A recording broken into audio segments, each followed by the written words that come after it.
University. So I'm back in my childhood bedroom. I washed my hair this morning, but I haven't bothered drying it because I'm not going anywhere. As it is day one of online university, I just thought I'd take you around with me and show you how I figure this thing out. For anyone who's new to my channel, my name is Claire. I'm a master's student and I study maths at the University of Exeter, or I did until you all know what. So now I'm at home doing online lectures. Let's see how this day goes. Almost just dropped you, that's a good start. Let's figure this thing out. So the first thing I need to do, other than get my entire life together, because it's 10:54 now and I still haven't started. First thing I need to do is I've just been sent a brief by my Graphs, Networks and Algorithms lecturer on some independent research. So this is maybe instead of an exam, or maybe part of what we're doing instead of our exam. And I'm going to show you the brief because it's some practical applications of maths, and I feel like it might be interesting to see that what I did in my degree actually applies to real life. So in case anyone's watching this who doesn't do maths, when I say graph I mean lots of dots with lines joining them. That made no sense whatsoever. I'm going to throw up on the screen what I mean, and think sci-fi and think like in Iron Man, and you know they have like the hologram with lots of dots and lots of lines between it, and it's this artificial intelligence. That's a graph. So that's what I'm talking about when I say graph. Sorry, this bit of hair's bothering me. It's still there. Here we go. Real life applications of what I'm studying at university. Number one, epidemiology. Is anyone surprised to see that on there? Basically, you can use these graphs to model the spread of disease. Very topical. So you can see how an illness is spreading between people by modelling it as the dots are people and the lines are the connections between them. That's application number one. Computational fluid dynamics, I'm not even going to read that because the name makes me feel sick. Neural networks, this is I think what I'm going to do because I studied a machine learning module in the computer science department last year, so I have a bit of an advantage here. So essentially how these work is that you have your graph and you have a data set, and you're going to train your graph on the data set to be able to reproduce that data and then maybe project in future what's going to happen. So for example, imagine that my function is squaring, but I don't know that, so I have like 2 goes to 4 and 4 goes to 16 and whatever. I can train my graph on that data without telling it that the function is squaring. I can train it to say, well, 2 went to 4 and 4 goes to 16, and it can learn to reproduce those results, and then it has like an error thing in it that it minimizes to reproduce the data. And then once it has figured out how to produce the data that you've given it, it can maybe project future data. So if I gave it 8, it should give me back 64. That's a very, I don't even know, I'm sorry if that was a terrible explanation. And the last application is Google PageRank. So basically when you Google something, how Google decides what results to put at the top. 4 applications. Anyway, that was a whole rambling mess, but to summarize, I have a module called Graphs, Networks and Algorithms. We're doing independent research into modern applications in real life.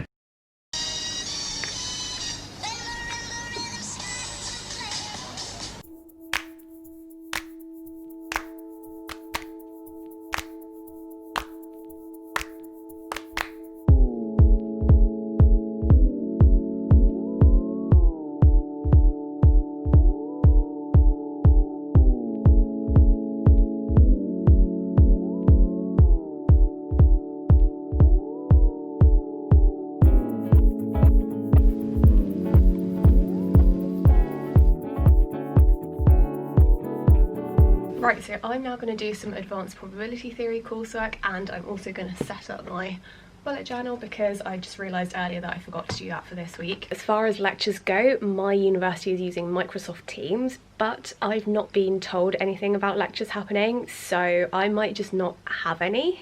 This week was supposed to be my last week of teaching anyway, so some of my lecturers have already finished the content, and I guess the others might just, I don't even know what they're going to do, finish the course wherever they got to or something like that, I don't know. So yeah, that's the lecture situation, although to be honest I don't really know what's going on with that either, so we love an online university, Zoom university, well, Microsoft Teams for us. Right, I am now going to get on with some work because I've just been chatting to you instead of doing my work like I'm supposed to be doing. I've just realised I've put you on top of my probability theory coursework.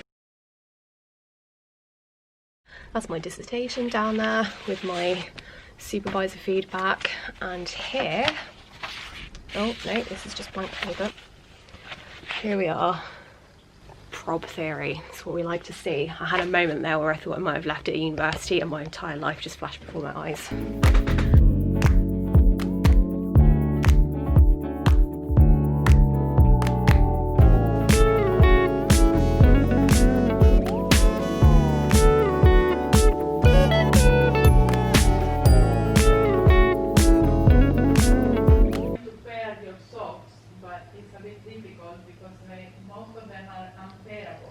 I don't wear them in pairs, so when I do washes, they don't go in the washing machine as a pair. Right, I've just grabbed my tea. I'm going to work on my dissertation downstairs for a change of scenery.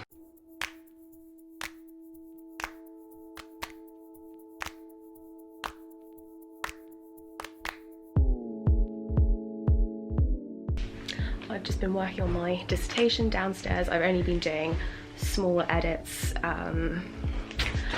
that my supervisor gave me to do. It's coming up to 4:30, so I'm going to take a break now, I think, but I've been thinking about my graphs research because I'm not even sure if, technicalities wise, I'm not even sure if I've completely understood what we're supposed to do, and I'm also not sure how long the essay is meant to be.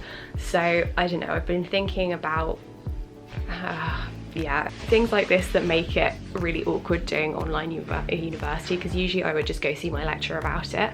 I think I'm going to send an email with some clarifying questions, but yeah, for now I'm going to take a break, put my dissertation down for a bit and do something fun.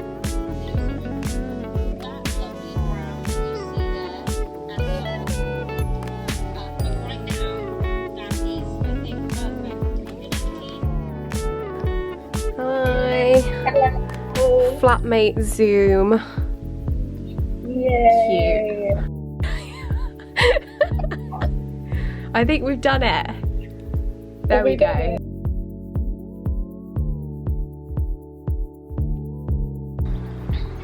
The garden.